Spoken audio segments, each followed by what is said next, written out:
اب آج کا میرا موضوع ہے شہادت علی رضی اللہ تعالیٰ عنہ۔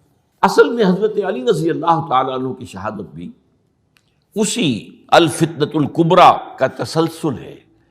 وہ جو عبداللہ ابن سبا کا پیدا کردہ عظیم ترین فتنہ تھا، اسی کا ایک نتیجہ حضرت علی کی شہادت بھی ہے، لیکن وہ بات ذرا تفصیل سے سمجھنی ہوگی۔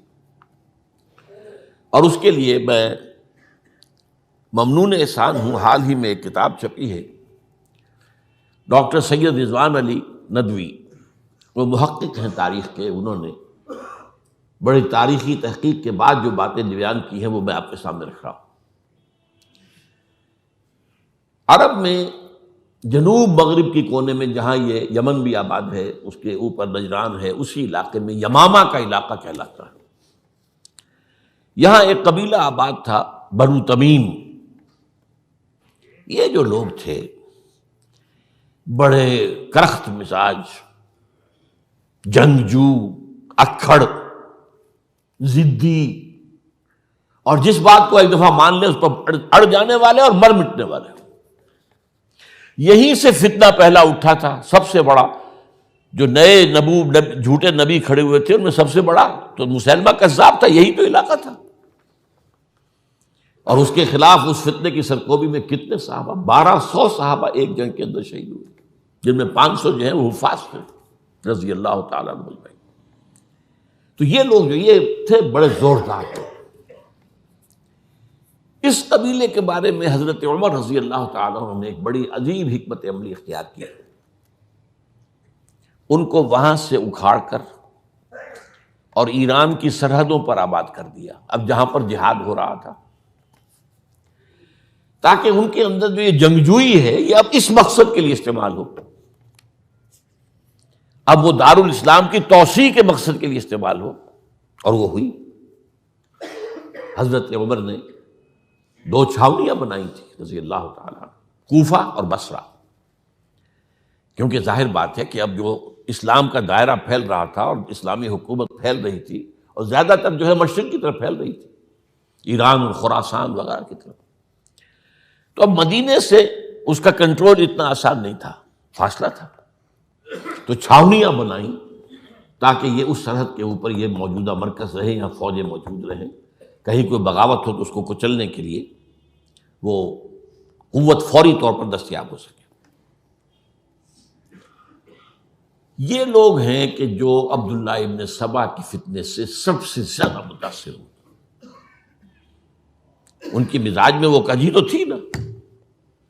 حضرت عمر بھی ان کا جو ایک مضبوط کنٹرول تھا انہیں دبائے رکھا ہے، اور ان کا رخ جو ہے ایک دوسری طرف موڑ کر اس سے اسلام کو فائدہ پہنچایا۔ لیکن اس کے بعد جب فتنہ جو آیا یہ عبداللہ ابن سبا، تو سب سے بڑھ کر یہی لوگ اس کے ماننے والے، اور انہی میں سے وہ لوگ تھے جنہوں نے جانیں بھی دے دی ہیں، جنہیں حضرت علی نے زندہ جلایا ہے، اس لیے کہ وہ کہتے تھے کہ علی خدا ہے۔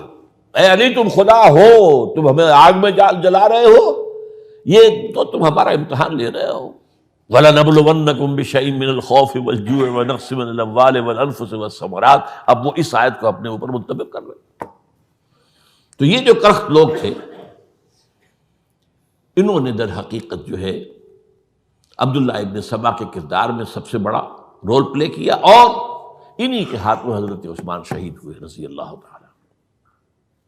اور اس کے بعد انہوں نے حضرت علی رضی اللہ تعالیٰ عنہ کو اپنے گھیرے میں لے لیا، کیونکہ انہی کی کثیر تعداد موجود تھی مدینے میں جب حضرت عثمان شہید ہوئے۔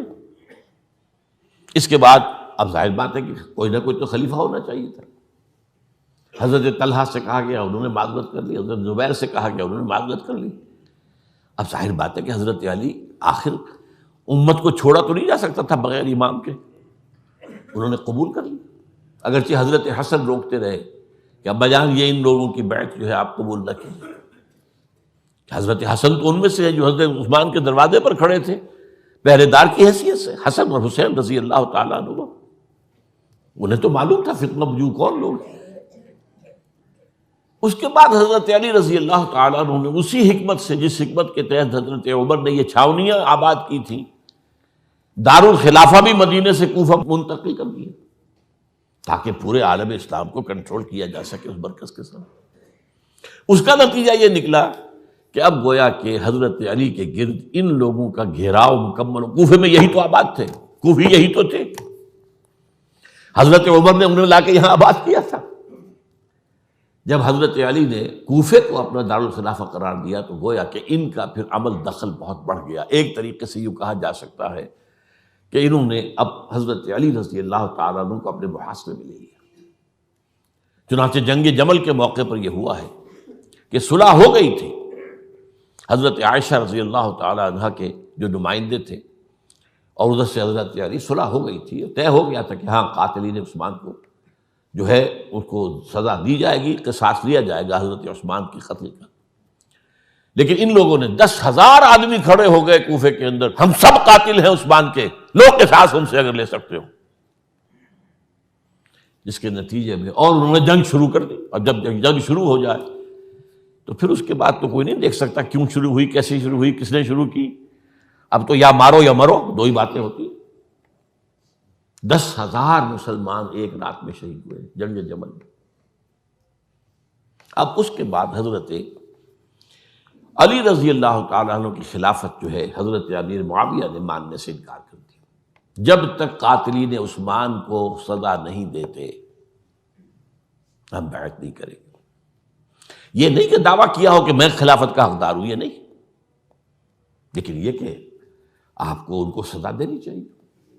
اب یہ تھا وہ مخمصہ جس میں حضرت علی رضی اللہ تعالیٰ عنہ وہ فرماتے تھے تم میرا ساتھ دو تو میں ان قاتلین عثمان سے سزا جو ہے ان کو سزا دے سکتا. ادھر انہیں پتا تھا کہ میں سرنڈر کرتا ہوں تو مجھے علی تک تو پہنچنے کوئی نہیں دے گا، راستے میں ختم کر دیں گے رضی اللہ تعالیٰ عنہ.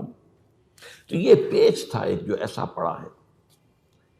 اب اس میں جب حضرت معاویہ اور حضرت علی کے مابین فیصلہ کن جنگ ہوئی، جنگ صفین جسے کہتے ہیں،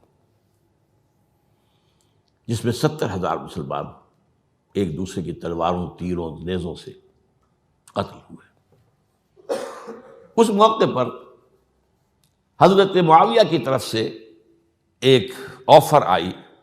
قرآن مجید کو نیزے پر اٹھا کر لوگوں نے کہا کہ یہ خونریزی بند کر دو، ہم قرآن کا فیصلہ ماننے کو تیار. حضرت علی دیکھ رہے تھے کہ یہ اصل میں میری فتح کو شکست سے بدلنے کا پروگرام ہے. تقریباً فتح میری ہو چکی ہے، لیکن یہ جو طبقہ تھا یہ انہوں نے کہا نہیں بڑی ٹھیک بات کہہ رہے ہیں، وہ مانیے ان کی بات، جنگ بند کی. انہوں نے ہی یہی لوگ تھے جنہوں نے مجبور کیا حضرت علی کو کہ وہ تحکیم پر رضامند ہو جائے. اس کے بعد تحکیم میں جو معاملہ ہوا، حضرت علی حضرت عبداللہ ابن عباس کو اپنی طرف سے حکم بنانا چاہتے تھے، یہ اڑ گئے نہیں. یہ اڑ جانے والے لوگ، اور یہی اصل قوت تھے، وہاں ساری طاقت تو انہیں کی تھی. تو انہوں نے ابو موسیٰ اشعری کو اپنی طرف سے مقررہ، وہ بہت نرم خو آدمی تھے، انہیں بناؤ. بہرحال جو بھی بات طے ہوئی، اب تاریخ کی روایتوں میں اختلاف ہو سکتا ہے. کہا یہ جاتا ہے کہ طے تو یہ ہوا تھا حکمین کے مابین، ادھر سے ابو موسیٰ اشعری، ادھر سے عمرو بن العاص رضی اللہ تعالی عنہما، کہ آپ اپنے جو کلائنٹ ہیں حضرت علی آپ انہیں معزول کر دیجئے، میں معاویہ کو معزول کر دیتا ہوں، پھر جو ہے مسلمان فیصلہ کر لیں کسی اور کی عبادت. انہوں نے کھڑے ہو کے کہہ دیا میں علی کو معزول کرتا ہوں، اور عمرو بن العاص نے کہا کہ میں معاویہ کو قائم کرتا ہوں. اب یہ ہے روایت، واللہ عالم اس میں کتنا سچ ہے کتنا جھوٹ ہے. میں کوئی مورخ نہیں ہوں، میں کوئی تاریخ کا محقق نہیں. اس کے بعد جو ہے اب یہ لوگ انہوں نے کہا کہ مانیے تحکیم کو، اور جب انہوں نے حضرت علی نے اس تحکیم کے فیصلے کو ماننے سے انکار کیا تو باغی ہو گئے، حضرت علی کو کافر قرار دیا، اور جا کر ایک جگہ پر حرورہ ایک جگہ تھی وہاں پر جا کے جمع ہو گئے، جتھا بندی کی بہت بڑی طاقت پر وہاں کری. انہوں نے طے کیا کہ علی بھی کافر ہو گیا، معاویہ بھی کافر ہو گیا، عمرو بن العاص بھی کافر ہو گئے، سب کافر. حضرت علی کی طرف سے ایک گئے سفیر ان سے بات کرنے کے لیے، تو انہوں نے کہا تم ہی نے تو کہا تھا کہ تحکیم کو تسلیم کرو، کہ ہاں ہم نے گناہ کیا تھا کفر کیا تھا، ہم توبہ کی ہم نے. اگر علی بھی مان لے کہ میں نے مان کر کفر کیا تھا اب میں توبہ کرتا ہوں تو ہم ان کی بات مان لیں گے. اب حضرت علی اس طرح کا جھوٹ کیسے بولتے ہیں؟ انہوں نے تو کوئی کفر نہیں کیا تھا. بہرحال انہوں نے پھر بھی نرمی برتی کہ دیکھو اگر تم کوئی خونریزی نہیں کرو گے، فساد نہیں مچاؤ گے تو میں تمہیں کچھ نہیں کہوں گا. لیکن وہ اپنی ان شرارتوں سے بعد نہیں آئے. تو پھر تیسری جو بڑی جنگ ہوئی ہے ان جنگوں میں، جنگ نہروان کہلاتی ہے، حضرت علی کی جنگ خوارج کے ساتھ، جس میں 4000 خارجی جو ہیں وہ قتل ہوئے. اور یہ بات اب آپ نوٹ کر لیجئے کہ یہ لوگ جیسا کہ اکھڑ بھی تھے لیکن اپنی بات پر ڈٹ جانے والے تھے، لیکن ساتھ ہی دیندار بھی تھے، نمازی اور روزے دار بھی تھے. یہ اس طرح کے لوگ نہیں تھے کہ جو فاسق اور فاجر ہو. بس یہ مزاج کا ایک ہے، جس بات دل میں بیٹھ گئی اڑ گئے.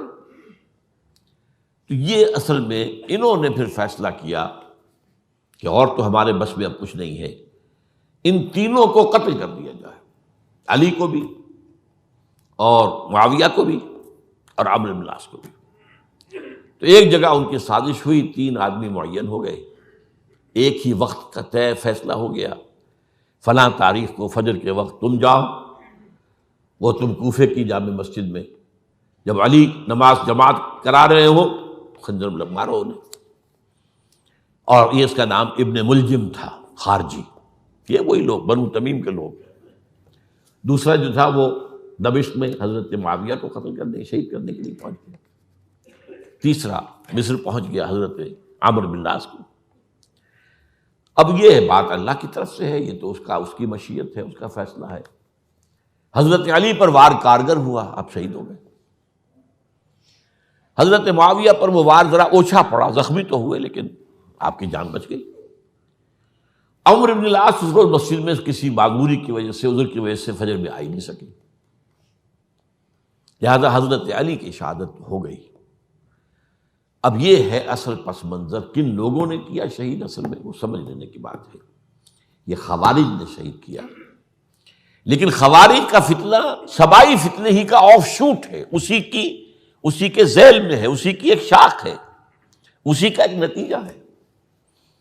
یہ خوارج جو ہے بعد میں بھی ان کی مسلسل جو ہے وہ جنگیں رہی ہیں. بہرحال اس صورتحال کو یہ سمجھ لیجئے کہ یہ خلفائے ثلاثہ رضی اللہ تعالی عنہ، حضرت عمر شہید، عثمان شہید، علی شہید. عجیب بات ہے کہ تینوں کا نام عین سے شروع ہوتا ہے، عمر عین سے، عثمان عین سے، علی عین سے. تینوں شہید ہوئے ہیں. لیکن یہ کہ یہ ہے تاریخی پس منظر.